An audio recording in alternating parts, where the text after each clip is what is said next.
The government makes a push for bigger rice imports as supply could thin in a few months. The widow of slain Governor Roel Digamo questions Congressman Arnie Teves' upcoming virtual attendance in Monday's Senate hearing on the murder case. And the bar's exam results are out, and the Philippines has close to 4,000 new lawyers.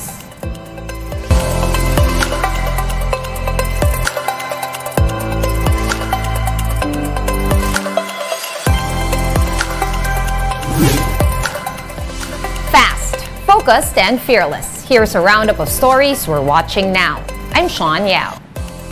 Former Corrections Chief Gerald Bantag gets a second arrest warrant, this time around for the murder of radio broadcaster Percy Lapid. The Las Piñas RTC Branch 254 ordered the arrest of Bantag and 4 other suspects, including the suspended Bilibid chief's former aide, Ricardo Zulueta. On April 12, Bantag and Zulueta also got a warrant for the killing of June Villamor, who is the alleged middleman in Lapid's killing in October of last year. In other news, President Bongbong Marcos has assured that the country has enough supply of rice, at least for now. Nevertheless, Marcos Jr. noted that the Philippines still needs to import rice as part of the government's efforts to control the price of the staple grain. The president, who is also the concurrent agriculture chief, explained that the country needs to stock up on rice with the lean months and the possibility of El Nino still ahead.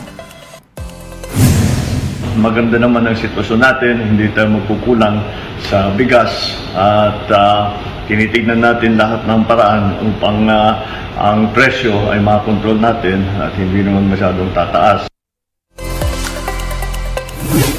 And the National Food Authority is pushing for the importation of some 330,000 metric tons of rice to head off a possible deficit in the country's buffer stock this year.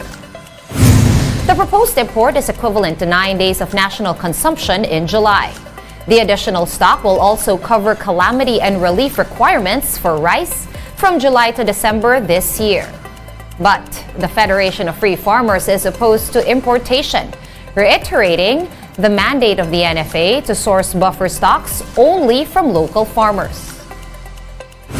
From the standpoint of having more stable rice prices at saka giving government enough capability to address relief requirements during calamities, kulang it will encourage speculation on the prices of rice. Ang worry ko po ngayon, baka po mas abrupt at mas mataas po ang magiging increase sa presyo ng bigas.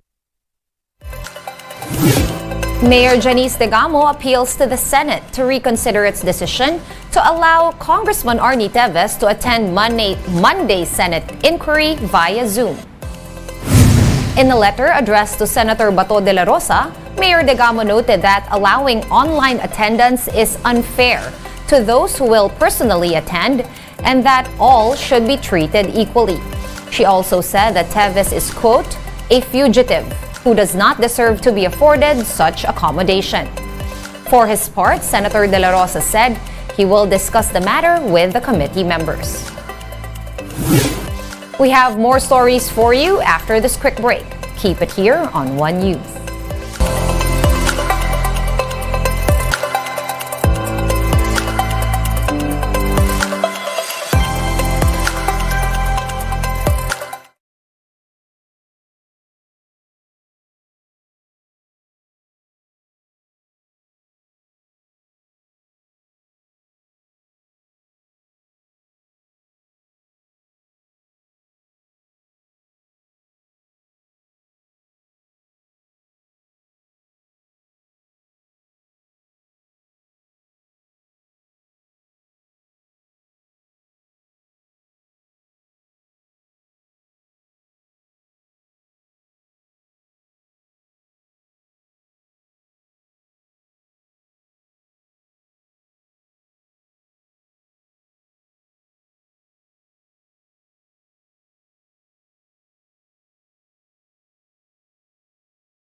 You're still watching One News Now. I'm Sean Yao. The Gilas men's 3x3 team is back to the drawing board as they prepare to reclaim the gold in the Southeast Asian Games. Marty Bautista with the details. After their disappointing FIBA 3x3 Asia Cup finish, Gilas Pilipinas' 3x3 men's team turns their focus on the Southeast Asian Games in May. The team's campaign in the Asia Cup was not so fruitful as the men's team failed to qualify past pool play. The women's team, on the other hand, dropped out in the quarterfinals. But with that over, the 3x3 team will shift their attention to bringing back the gold in the SEA Games. Local players will spearhead the training pool for the biennial meet. In the previous edition of the Games in Vietnam, the men's team caught bronze while the women's team got 4th place. Pressure is on the men's team to repeat a twin gold performance it showed with the women's squad last 2019. Jory Napoles, Brandon Gonuelas-Rosser, Marvin Hayes, and Raymar Caduyak are all part of the pool. Almon Vosotros, one of the guys who played in the Asia Cup, will serve as team captain. Unang-una nandun yung pressure kasi alam naman natin na pagdating sa SEA Games, especially sa basketball, tayo yung contender. So I think walang ini-expect yung mga tao, especially the management or SBP na kailangan gold. So we will do everything para mabalik yung gold sa atin. Like in the Asia Cup, Gilas is looking to solve their height disadvantage. To cater to this problem, naturalized players will come in to reinforce their SEA Games lineup. Head coach Lester Del Rosario said they're waiting on who will officially become part of the team. Among those being eyed are Phil-Australian Brandon Bates and former Ateneo center Ange Kawame. Kung papahiram sa amin ng 5x5, baka i-consider namin kasi big factor din yung kailangan din namin ng height kasi lalo ngayon Bates and Kit Datu is questionable. So talagang kailangan namin ng malaki talaga. Kasi ngayon ang so far ang malaki natin is si Lurvin. The SEA Games will begin on May 5 and will last until May 17. For News 5, Marty Bautista, we are One News. Let's now take a quick look at today's other top stories. The results of the 2022 bar exams are out. Supreme Court Justice Alfredo Benjamin Caguioa says that the Philippines now has 3,992 new lawyers. This year's passing rate is at 43.47 from over 9,100 examinees that took a shot at the bar in November of last year. Czar Matthew Dayday of the University of the Philippines topped the exams with a grade of 88.09%. The Health Department has detected 54 cases of the Omicron subvariant XBB 1.9.1. This is a variant classified by the World Health Organization as under monitoring. The DOH made it clear, though, that unlike the original Omicron variant, XBB 1.9.1 does not cause severe infection. The single ticketing system for traffic violations will be rolled out in 7 Metro Manila cities on May 2. These are Caloocan, Manila, Muntinlupa, Parañaque, Quezon City, San Juan, and Valenzuela. Under this scheme, the fines for common violations will be standardized across participating cities. And before we go, have you tried the latest craze on social media? This is the My Philippines Travel Level. This simple web app helps you visualize how well-traveled you are in and around the Philippines. Users can select if they have lived in a given province, stayed there, just visited, alighted, and passed through. There's also a tag of never been there, which a lot of netizens have already jumped on this map bandwagon, including former Vice President Leni Robredo showing off her map of the Philippines, all covered. This is the second incarnation of the challenge, having been done in the early years of Facebook. The craze has stirred conversations on social media about the many destinations that are not frequently explored, like Tarlac, which one netizen says has a lot of breathtaking tourist spots and should not just be a stopover for when going up north. One News Now will be back on Monday at 7 a.m. Have a great weekend. I'm Sean Yao. We are One News. All sides, all the time.